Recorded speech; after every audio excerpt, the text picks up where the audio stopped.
Sandalnya Mila juga beda. Selamat siang Ibu.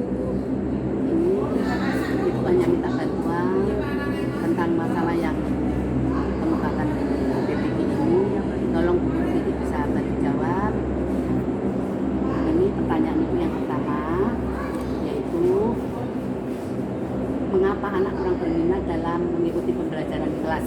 Biasanya itu pada saat bangun pagi, anak-anak moodnya belum stabil, tapi dipaksakan untuk pergi ke sekolah. Harus dikasih mandi, tidak dikasih sarapan, sehingga sampai di sekolah anaknya moodnya masih pengen nggak mau dan sebagainya. Untuk solusinya biasanya kami panggil, ayo nak sini, kita kasih tahu kebiasaan yang biasa terjalin seperti teman-teman datang, kita bersalam, kita tuntun anak itu ke loker tasnya, habis itu kita arahkan untuk mengaji. Nanti ada guru selanjutnya yang membimbing untuk anak lebih terarah seperti itu. Terima kasih. Untuk selanjutnya yang ingin saya ketahui tentang bagaimana keterampilan anak dalam menulis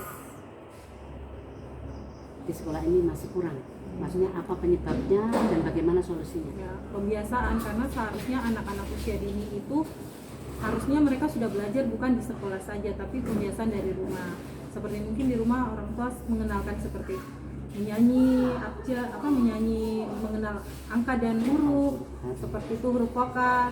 Nah, memegang. Nah, sampai di sekolah ini baru kita mengajarkan anak untuk memegang pensil. Biasanya kalau untuk memegang pensil mereka kan belum pada bisa. Biasanya kita ajarkan mereka pertama untuk meremas kertas, merobek kertas, menggunting agar tangan-tangannya mereka menjadi lemah untuk pegang pensil pun lebih mudah seperti itu. Untuk selanjutnya, bagaimana menangani anak yang belum dapat mengenal lambang bilangan? Kalau untuk lambang bilangan biasanya solusinya kita yang paling pertama itu adalah bernyanyi, karena anak-anak usia dini itu paling senang sama bernyanyi. Seperti kita ajarkan kita menulis angka 1 sampai 10 di papan tulis, kita menyanyi ini angka 1, ini angka 2, kita menyanyi sampai 10 sambil ditunjuk. Jadi anak-anak yang awalnya tadi pun tidak fokus, di saat kita menepuk papan, otomatis anak-anak melihat dengan tanpa sadar mereka sudah tahu lambang bilangan. Itu kartu huruf juga ini lambang bilangan itu saja sih Bu untuk mereka mengenal lambang bilangan. Jadi memakai kartu huruf. Oh ya, kartu huruf juga bisa kayak kita kocok ya, kita kocok nanti kartunya ditumpuk baru kita angkat, nanti anak-anak menebak itu angka berapa seperti itu. Terima kasih. Dan pertanyaan selanjutnya, bagaimana menangani anak yang manja atau rasa percaya dirinya masih kurang atau akhirnya masih semuanya aku. Biasanya memang kan ciri khasnya anak usia dini itu egonya masih tinggi, egosentrisnya masih tinggi, tapi biasanya kita bisa kita melewat cerita-cerita seperti cerita aku anak hebat, maksudnya mengenalkan bahwa saya tidak boleh sombong. Kita melalui cerita, dengan cerita kan nanti tidak boleh jadi saya menang sendiri. Kita ngajarkan mereka untuk berbagi, kayak gurunya mencontohkan ada mainan satu, kita sharing sama teman untuk berbagi seperti itu. Penyebabnya itu biasanya karena anak bungsu, terus dia anak yang selalu diturutin kemauannya. Terima kasih. Untuk selanjutnya, bagaimana hubungan komunikasi antara guru dan orang tua terkait pembelajaran masih kurang? Biasanya karena orang tua malas tahu, mereka menganggap bahwa saya sudah menyekolahkan anak, jadi itu semua sudah tanggung jawab sekolah, padahal tidak seperti itu. Anak di sekolah paling cuma 2 atau 3 jam, selebihnya 22 jam atau 21 jam itu mereka di rumah. Jadi untuk itu biasanya kita telepon, tapi kalau telepon tidak mendapat kendala kita kasih surat.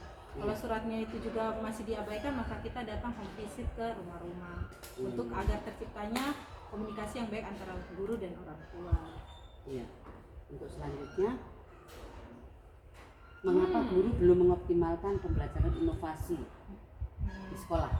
Karena biasanya itu terkadang karena kurangnya pembimbingan, kurangnya informasi dan tersedianya alat dan bahan sih. Makanya biasanya kalau memang tidak ada yang sudah disediakan, biasa kita cari alat bekas, bahan alam untuk kegiatan pembelajaran lebih inovatif dan tidak membosankan buat anak-anak. Seperti pelepah pisang kita jadikan untuk bahan mengecat, Iya. membatik dan lain-lain. Itu yang pertanyaan berikutnya itu mengapa pembelajaran di kelas belum berbasis HOTS?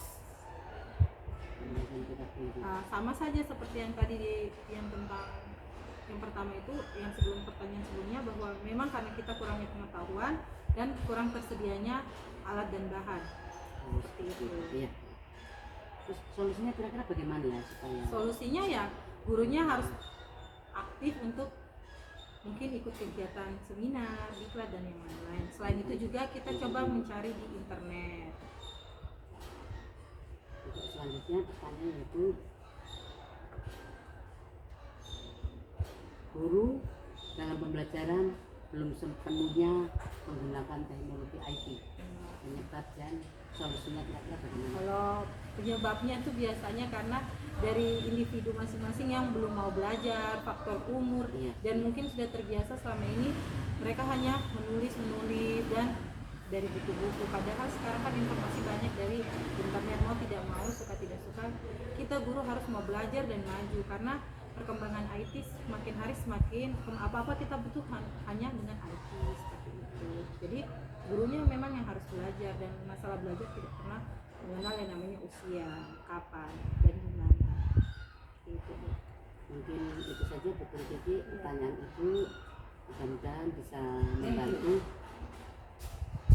untuk kelanjutan penyakit. Ya, Terima kasih Bu. kasih. Selamat menjalankan.